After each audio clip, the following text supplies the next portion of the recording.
Matapos ang paglabas ng bagong video ni dating Congressman Zaldico, pinuna ni Navotas City Representative Toby Tiangco ang ilang bahagi nito, lalo na ang pagdawit niya kay Pangulong Ferdinand R. Marcos Jr.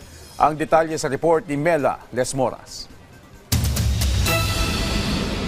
Yun na nga ang laging sabi is puro sabi ni.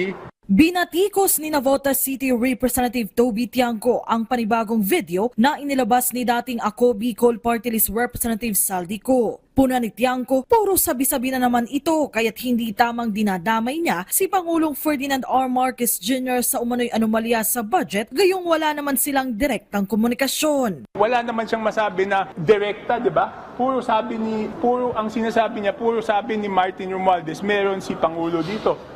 I don't know kung ano yan. Kasi nga sa harap ko sinabi mismo na sabi niya, Martin, wala akong natatanggap dyan.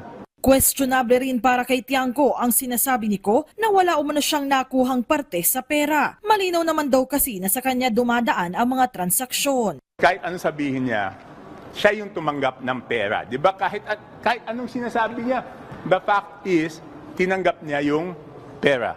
If it's 52 billion, all the more, hindi ka paniwala na wala siyang natanggap, di ba? Isa sa mga pangunahing idinadawit ni Ko sa issue ng katiwalian si dating House Speaker at late 1st District Representative Martin Romualdez. Pero una nang iginiit ng kampo ni Romualdez na malinis ang kanyang konsensya. Sa ngayon, nirerespeto raw nila ang naging referral ng Independent Commission for Infrastructure sa Office of the Ombudsman ukol sa issue.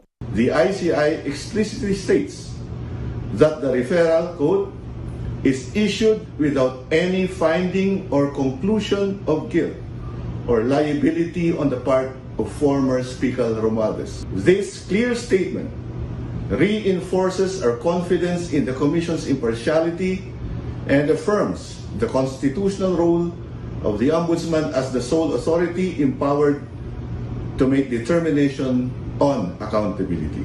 Sa panig ng Kamara, una namang nanindigan si House Speaker Faustino Boji D. III na dapat lang na mapanagot ang mga dapat managot. Sabi ng House Speaker, iginagalang nila ang proseso at suportado nila ang mga institusyong tumutugon para mapanaig ang tunay na hustisya. Mela Lesmoras para sa Pambansang TV sa Bagong Pilipinas.